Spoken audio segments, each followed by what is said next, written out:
Yeah, then we're gonna get through a lot. I won't talk the whole hour because I don't want you guys to be too far off. Okay. Everybody with me? Okay, so this next assignment is my favorite. Of all classes, of everything we do. I think this is what you're always moving towards as an artist, is to have your image mean something and not just be a beautiful picture of something or an interesting picture, but have some meaning where the viewer spends more time really thinking about. I mean, if you can get your viewer to do that, now you're really getting somewhere. So that's what this is all about, is having some meaning. So I'm hoping that you can create artwork that expresses your personal ideas. So you have to think about, like, what do you care about? And that's what we're going to spend some time doing in the future here, is brainstorming and figuring out what kind of things you care about. And then how could you transfer that into a photo? Communicating your personal vision, so you're going to kind of learn the language of communicating visually. Just like learning Spanish or French, there's like kind of an alphabet, there's a basic language, and then you putting it into practice. And then learning to reflect on it and reflect on what others think that you meant by your photos. So, we'll talk a little bit about, like, when someone looks at your image and if they don't see what you were trying to communicate, does that mean you failed? Kind of talking about maybe 5 different people think it means something different. Is that okay? How do you know you're successful? And then, lots of retouching. Some of this could require a ton of Photoshop work. It just depends on how you decide to go about it. So conceptual photography, there's sort of your definition, is type of photography that illustrates an idea. So the idea comes first. And that's why we spend so much time thinking about what you want to photograph and what you want to say in your picture before you photograph. So, didn't work? Sorry. Under what, like, I did it under third hour, is that the right thing? Yeah. Okay, well, I tried under administrative too. I tried like all the normal ones, like light, film, photo. I don't know, we'll try... Do you think Miss P would know? Should I ask her?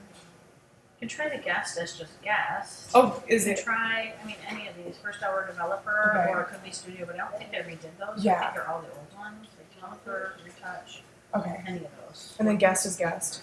Yeah, it's supposed to be, but whether it is or not, yeah. I'm not sure. Okay, so wait. What was first hour supposed to be? Developer, second hour is retouch. Okay. I don't know.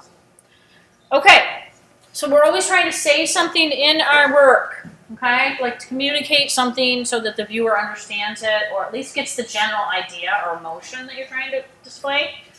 So there's kind of 3 different ways that critics review artwork and kind of look at photographs and say, this is a good photo and this is a bad photo. Which is why sometimes you can have a photograph and 3 very well-known critics, they can all have a different view of what they think about it. One might say it's awesome, it's the best photo ever, the other might say, no, it's terrible. And it's sort of because they're coming at it from 3 different views, and it's kind of important. We started with the subject view in this class, so which means the most important thing is that the image looks believable and technically brilliant. So when we first started, it was all about focus. It was all about not having camera shake, getting good color, just having the technical stuff down.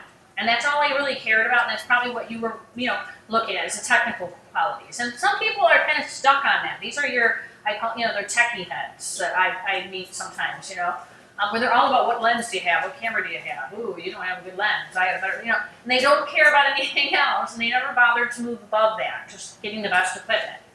Then we move into the composition. So once you kind of get that down and you understand, okay, I know how to eliminate camera shake, I know how to make my image focus well, you can move into composition view. And we kind of do both in the beginning because we can't wait, we got to get a little bit of good composition too.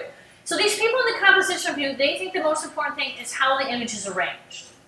And certainly, I'm in this view as well in terms of, it has to be designed. You have to have, good visual movement. You have to have a focal point. I mean, the viewer should be able to look at the picture and say, oh, I can see what I'm supposed to be looking at here.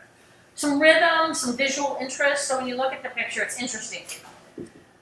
But you gotta move beyond that. Eventually, you gotta move beyond those 2, or really get I think it gets boring as an artist. It gets like, okay, I can get a great in-focus picture of a flower, and I can put it in rule of thirds and make it look kind of interesting, but now what? Now I'm bored. And that's when you move into the next one, where the most important thing is the message.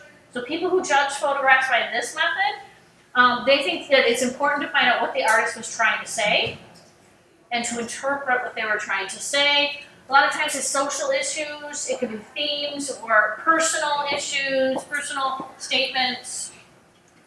Okay? So let me show you some examples. I mean, those are just words, right?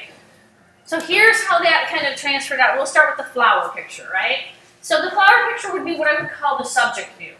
It's technically brilliant, right? I mean, it's in focus, the rich color. I can almost touch the petals of that rose. It's beautiful.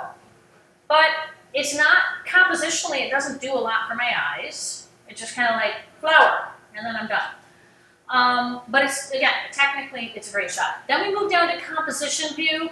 At least you're starting to think a little bit about elements and principles and composition, right? I see some leading lines, rule of thirds, color contrast, a little bit of texture in the way the clouds are back there. So, you know, it's a little more interesting for my eye. But again, I don't think they were really saying much about flowers.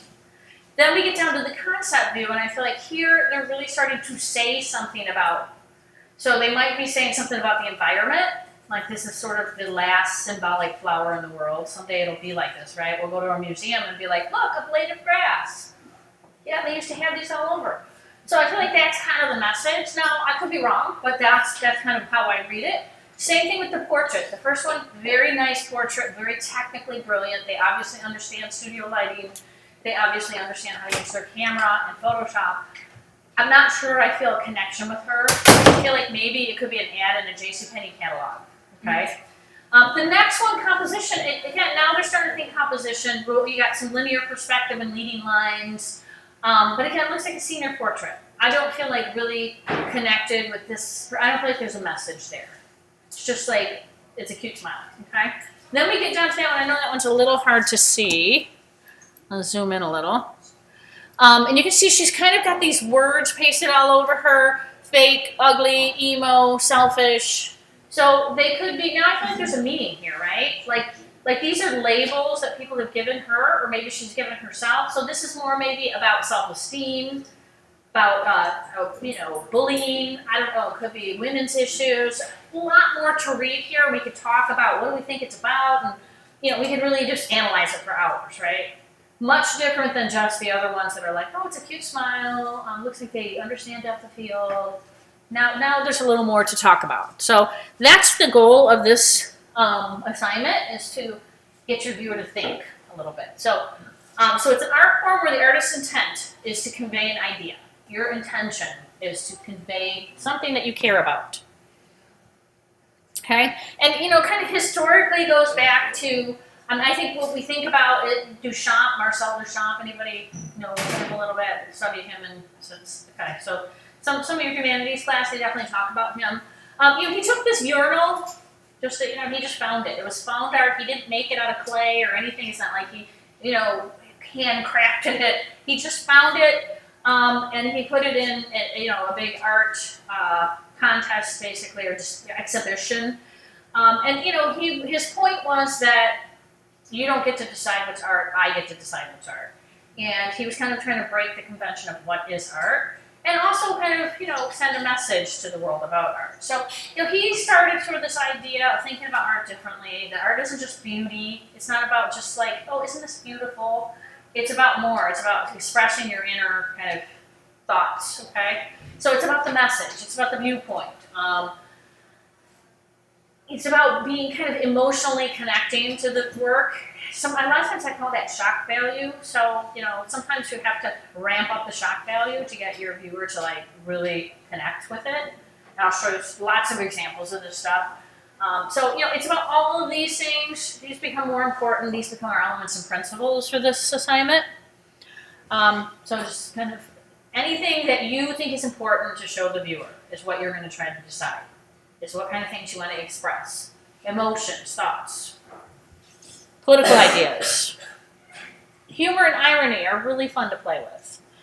Okay, so here's some, again, we could analyze these if we had time. We could talk about, here we've got, you know, and usually when you come to a piece that's highly conceptual, which means, you know, it's not just about the beauty of it, right? When you think, there's a message here. The first thing I do is kind of start breaking it down.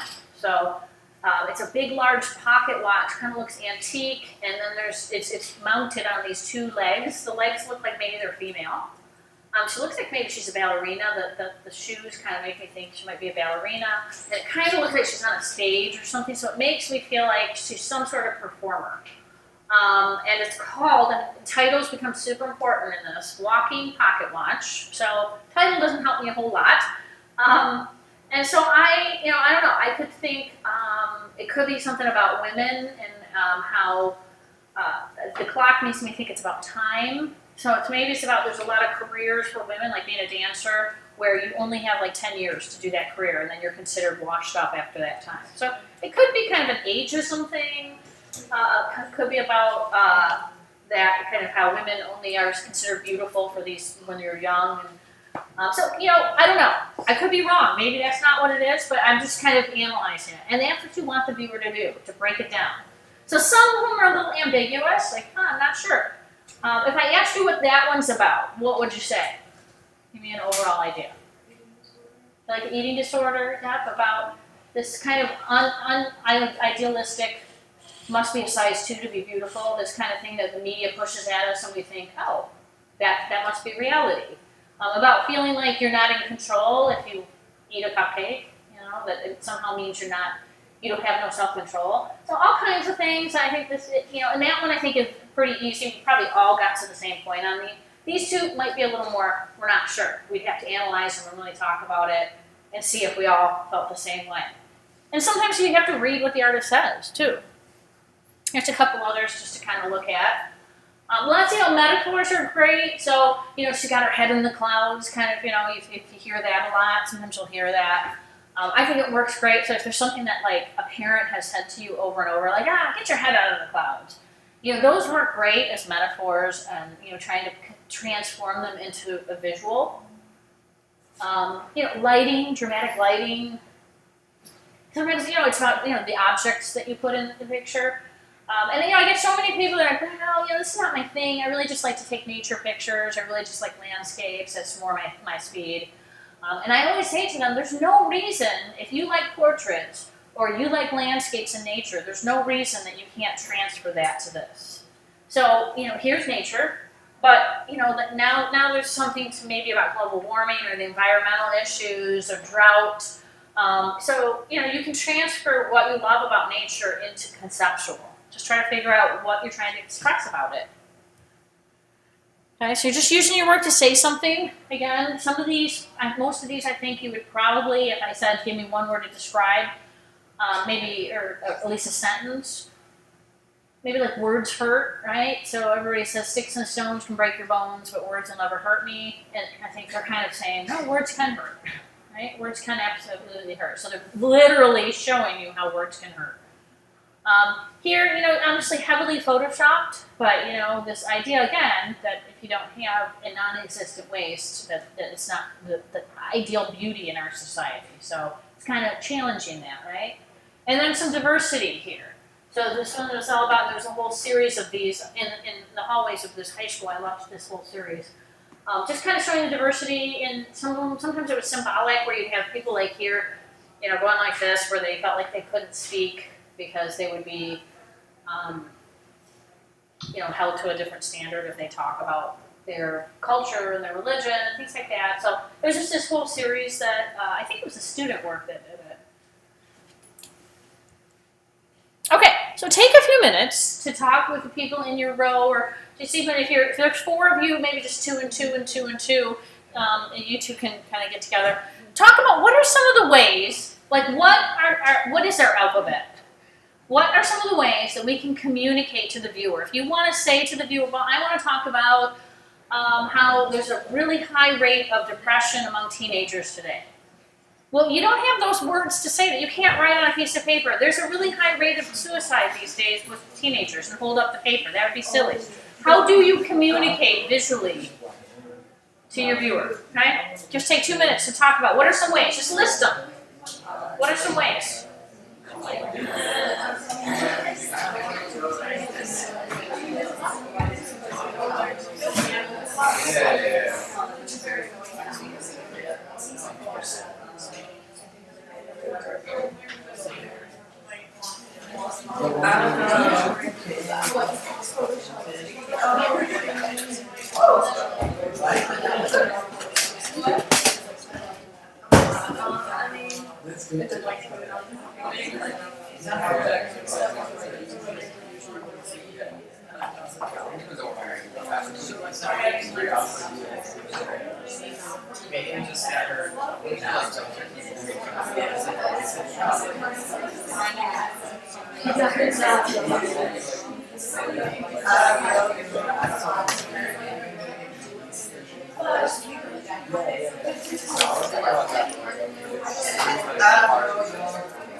Okay.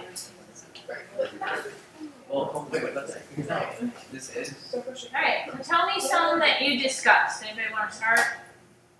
Give me some that you, one idea in terms of how do we communicate to the viewer.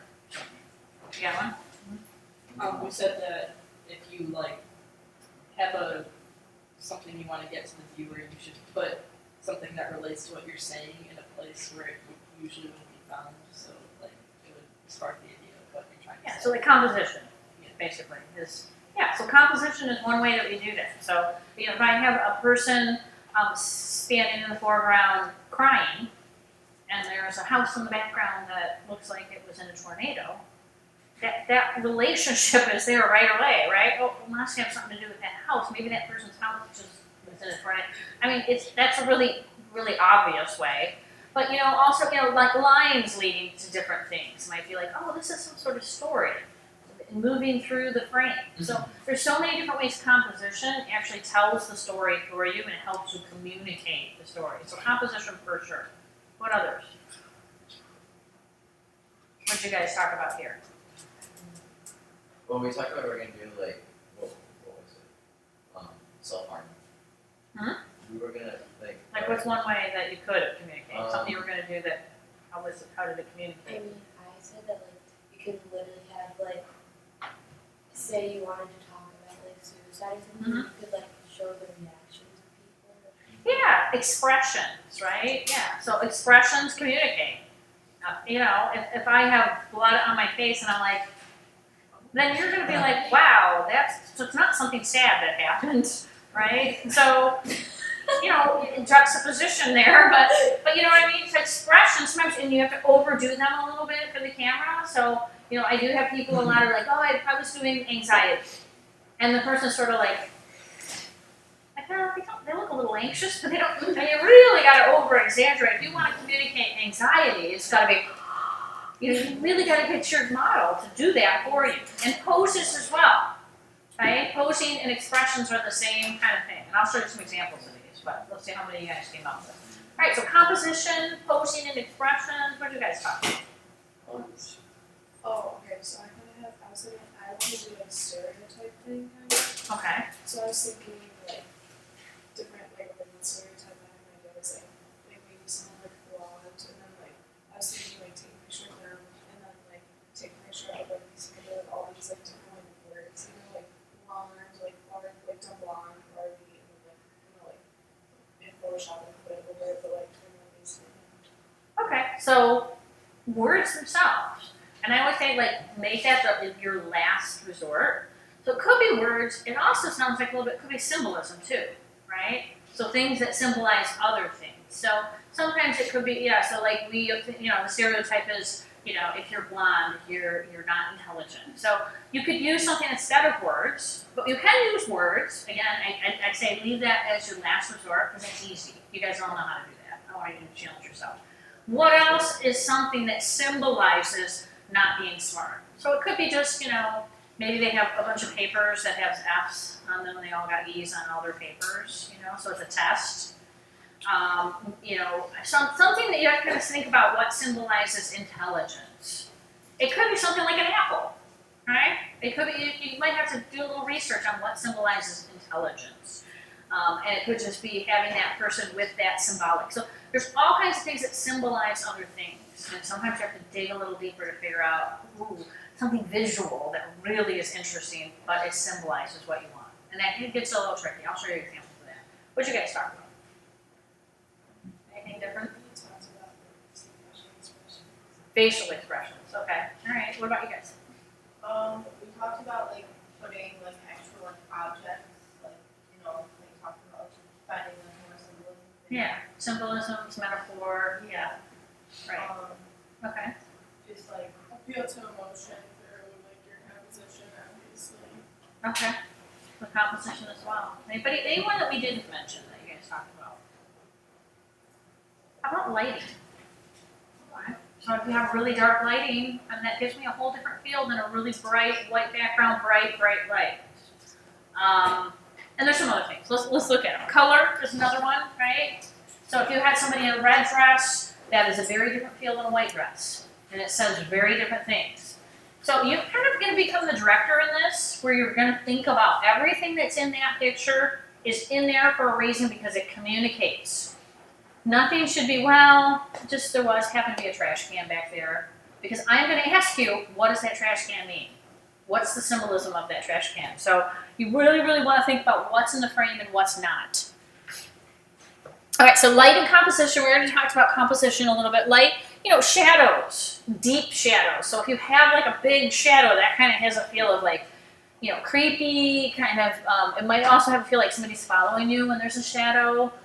It definitely doesn't have an upbeat, happy feel when you have this big shadow behind somebody. The direction of the light, is it coming straight at them or is it at the side where their face is bright on one side and shadowed on another? Very different feel than when you have front lighting, right, where it's illuminating the face. Silhouette is another one. So if the light's coming from behind them and they're a complete silhouette, I always say that's a really good way to make someone anonymous. Sometimes your picture is not about that person. So if you're trying to show, someone who's strong, like, hey, women are strong, you might not want to show that person's face because then it becomes about that woman. You just want to show like generally women. So, they could be in different poses, but you can tell it's a woman, but you don't see her face. So silhouettes can be used to kind of make someone anonymous. Vignettes, darkening the corner is another way to kind of create this feel of kind of old-fashioned, but also kind of creates a feel of kind of dark and moody lighting. Foreground, background, so there's our composition again, like I talked about. Whatever's in the foreground and the background, I'm going to think there's a relationship there. And I'm going to try to read that relationship. What's your emphasis? What's your point of view? How did you frame it? So what did you include and not include? Did you tilt the horizon line? That has kind of a different feel to it. So they all communicate the idea. I mean, the lighting here is very different than the lighting here. Even though they're both sort of serious, they both feel a little bit serious to me. The subject matter, the posing, that definitely has a different feel, emotional feel to it. So, okay, some other examples again. The lighting here it's very dark in the background and it fades to nothing. That up there, if you told me, well, this is about, teenage suicide, I'd be like, what? The lighting doesn't match. Usually people who are blowing bubbles, I think of a happy-go-lucky summer day. She doesn't have the right pose or expression, so you really want to exaggerate it. Whereas this one down here, they desaturated the colors. Just that the posing and the expressions on their face has a very different feel. So some also shutter aperture ISO. That's why we do it first. I would love to do this project first, so you could use it all summer or all semester. But you need these things to learn how to express. So shutter speed. You can use a long shutter speed to create a blur, and it has lots of different symbolic feel to it. I don't know about you, but when I look at that, if he was just screaming into the camera, I would have a different feel. The way that kind of there's several different faces. It feels like maybe, I don't know, like schizophrenia maybe. It feels like maybe he just has a lot of homework. I don't know. Like we all probably know that feeling, right? You're like, oh my gosh, I'm never gonna get it all done. But no, I mean, it just has a different feel than if he was just looking straight in the camera. Here we've got a shallow depth of field. So the emphasis is on that tree that she's holding in the front.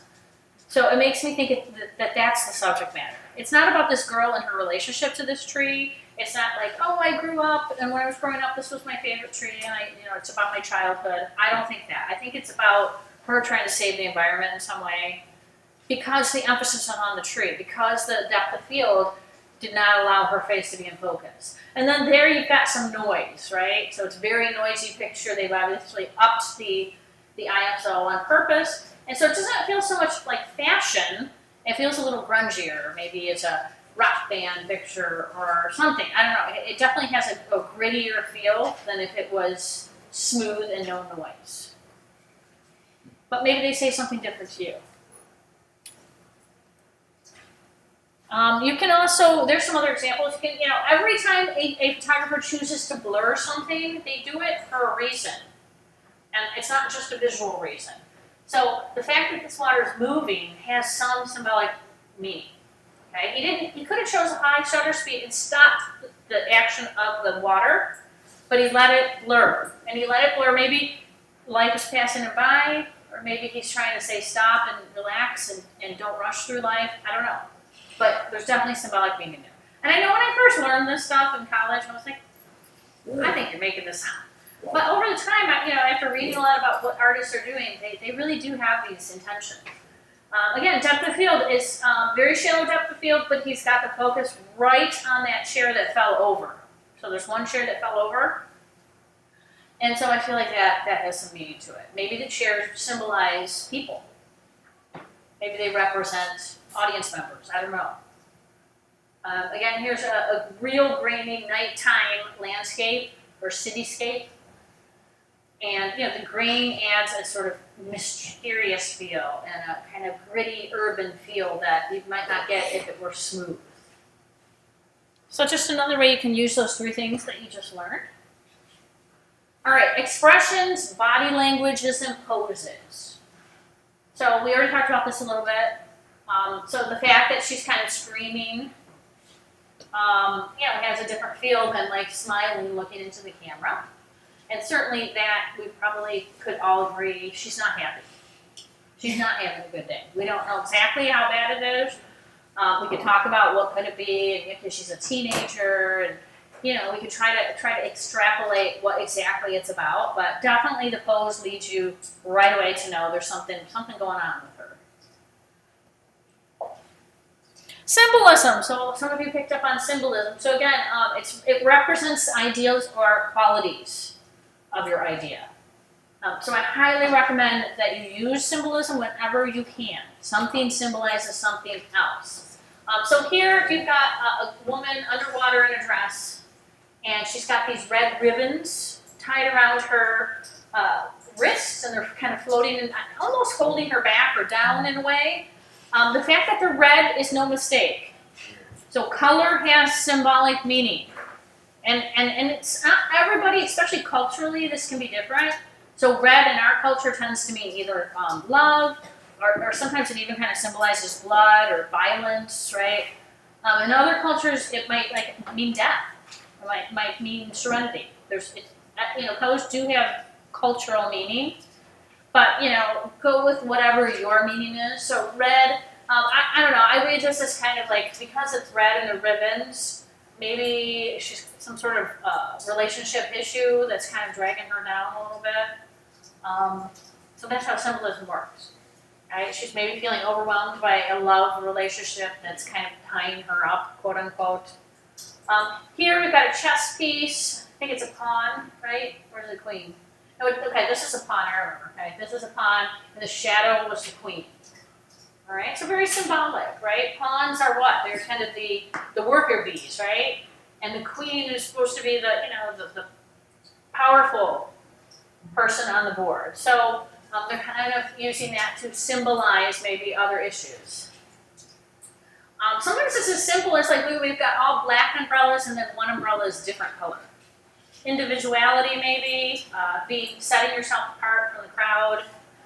Here we've got a girl holding a doll. Dolls are great symbolism. They can symbolize your childhood. So if you wanted to do something about childhood and how you miss your childhood or how simple things were when you were a kid, a doll or a car or a plane or a boat, something that a child might use, can symbolize childhood without having to say, this is my childhood, you know?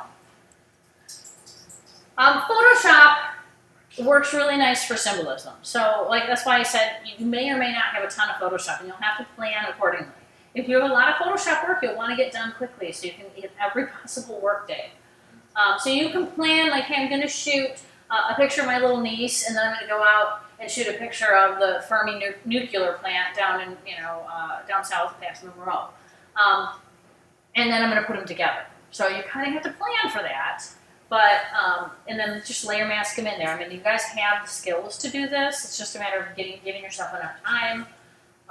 Maybe doing a search and share so you can figure out how to make them look realistic. Sometimes you have to add a little drop shadow to make them look realistic. But, definitely, I mean, hopefully all of you can look at this now and say, ooh, I can do that, definitely, right? I can take 4 pictures, layer mask in the stairs, layer mask in a few. Basically, it looks like they peeled away, and there's some great tutorials on how to make skin look like zombified, they call it. So just using Photoshop is going to be, could be, it doesn't have to be, but it could be a big part of what you do. So symbols equal meaning. Anything can be a symbol. If you are the artist, if you say this symbolizes this, then darn it does, okay? So color is a big one, and again, if you think, blue represents death, then use it. In our culture, it would be hard to convince somebody of that, but it's okay. You're the artist, you get to do it.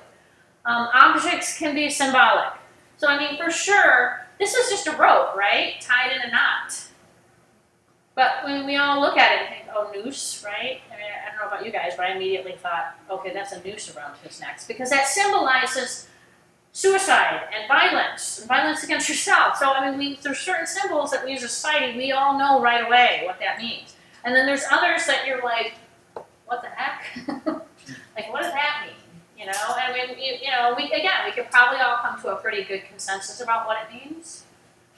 Gestures can be symbols. Words and text, expressions, clothing, and your setting. So if you're doing something that has like some particular meaning and you set it in your backyard and there's a swing set back there, then that swing set better relate. So analogies are metaphors. Something stands for something. All right. So this apple stands for what?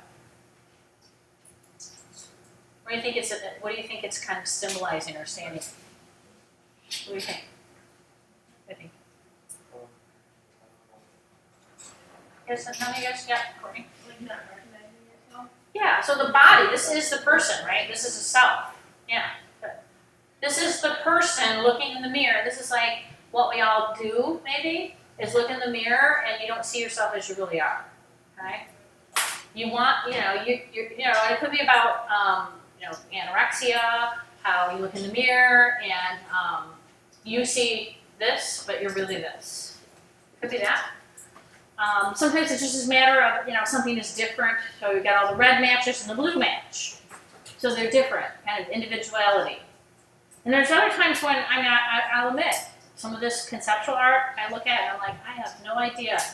So there's a man and he's sitting on a stool and he looks not happy, not sad. He's pretty even keeled. And there's like a big bird cage and there inside the bird cage is a rabbit. Any thoughts about what this could mean?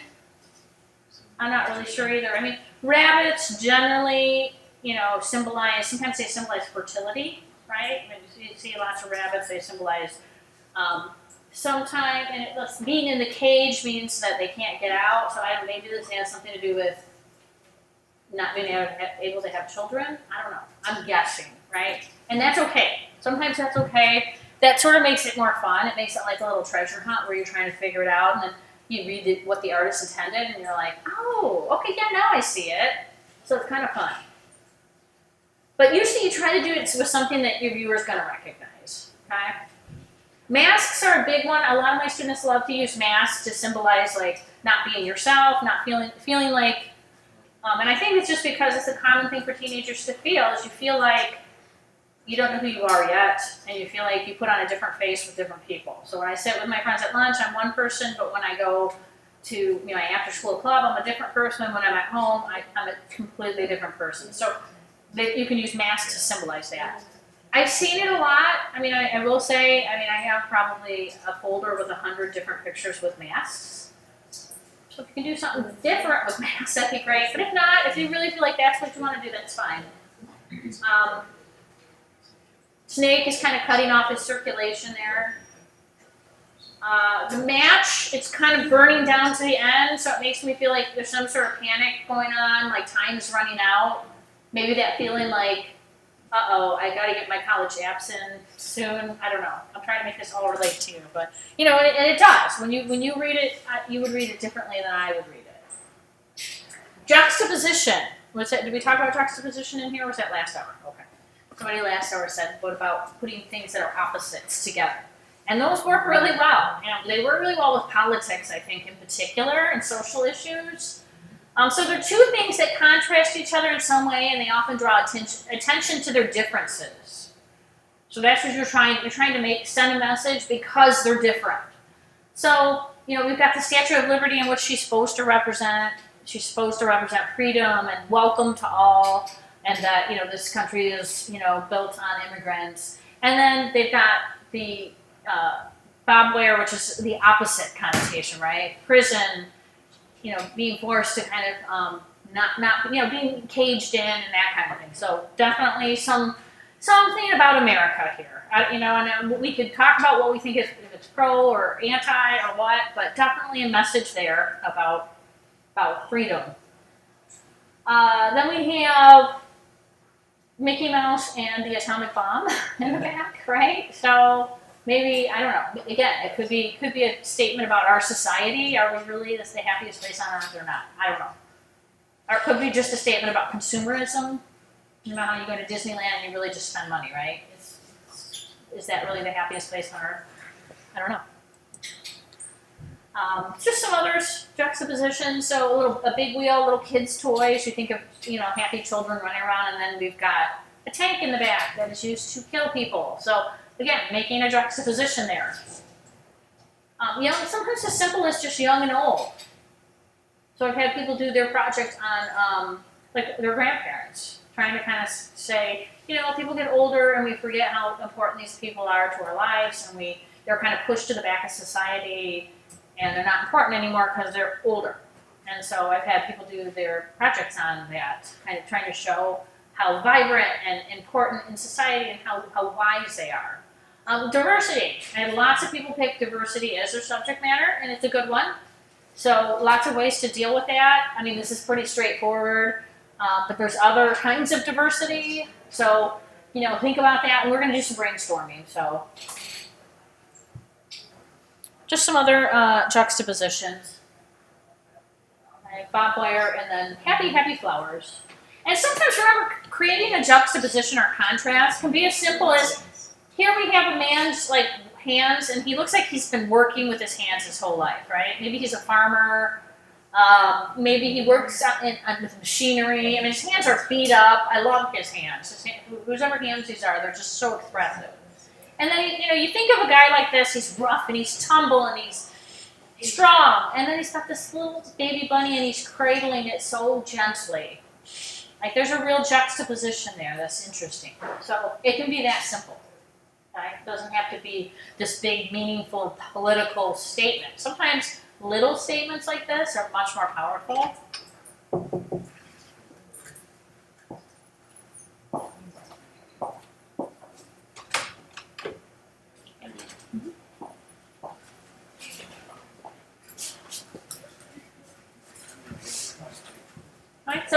children playing on a tank, definitely juxtaposition there. A fire hydrant set on fire. Here we've got this woman who looks like she's dressed to be in a Vogue ad, and she's outside of a trailer, and she's, I don't think she's, who knows what she's doing, she's moving in maybe. So, I don't know, it could be about income inequality, it could just be about, again, consumerism and fashion and how, you know, maybe silly it is that this dress might be thousands of dollars, and then there's people that don't have enough food, and then other people buying $2,000 dresses. I don't know, and you know, it could be about that. So just different ways to juxtapose to make your message. All right, remind me that we stopped at humor and irony. I don't want to get too far ahead of the other class. They had to retake the test, and I gave them the wrong test. So we'll hold up here, and tomorrow we'll start, or probably not until next week. Humor and irony. Maybe tomorrow. That's so good. Okay. So the rest of the hour, I guess we have until what, 10:30? Is that what someone said? 10:35. Okay. Wait, still got less. Yeah. The class is a little longer because of PSAT, right? So feel free to work on whatever. Search and share. You can start researching conceptual photographers if you're done with everything. Oh, you did. Yeah.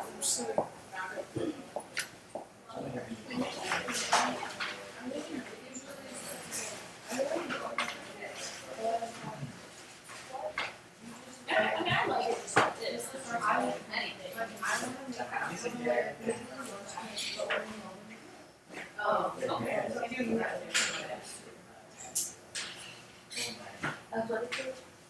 are you done with that? Yeah.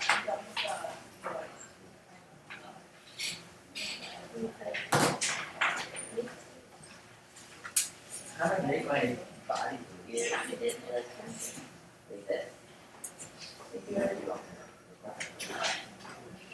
Let's do that. So this makes a copy of background layer again. That's the way. It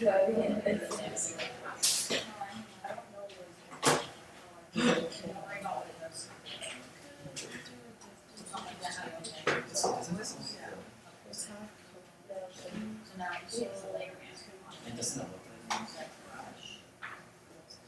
it. I know. It's good though. It's good though.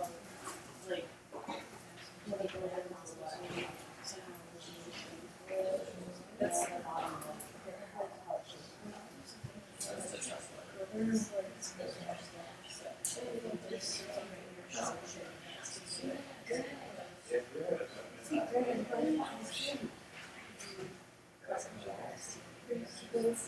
And it's just right. But I saw it. For how long?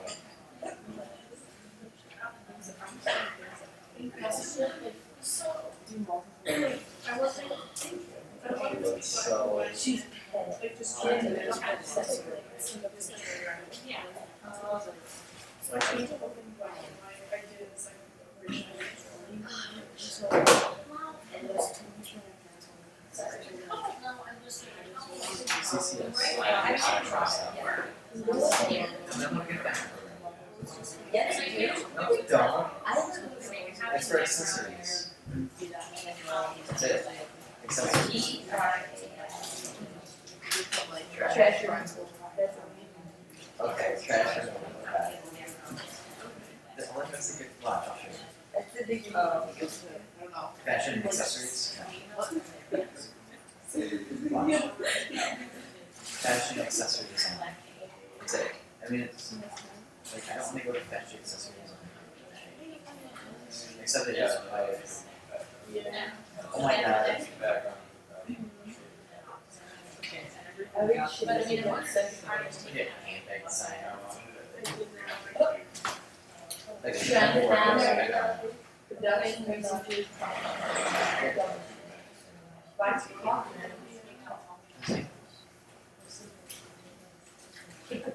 It's expensive though.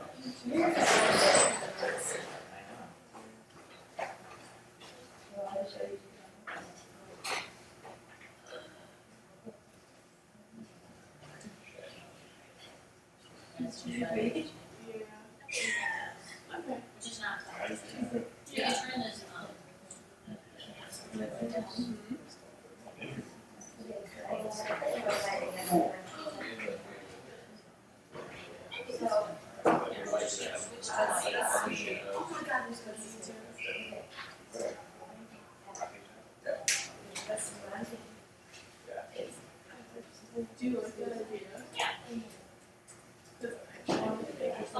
Yes.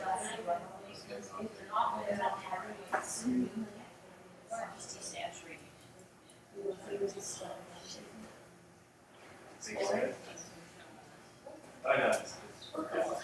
Yeah, yeah. We were one time we did that. Big blood, yeah. The last time someone could make it like that. The guy was like super sticky, so like, he could move the wrong direction. I like the idea. Sure about it. It was like 11 and I was the one night and we were like, it's like pitch black, we're trying to go to the same and Yeah. it's really bad. Thank you so much.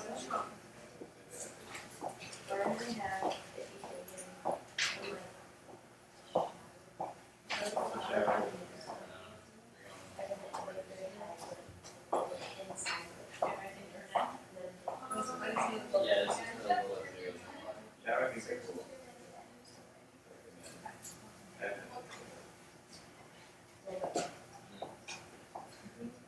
Well, that, no, I, Yeah, I know. But like, dude, that's. Oh, yeah, the ones, we always say see these ones. Us being like.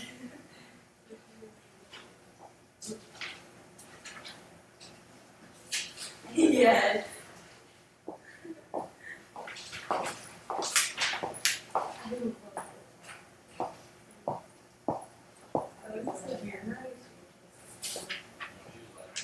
Yeah, there we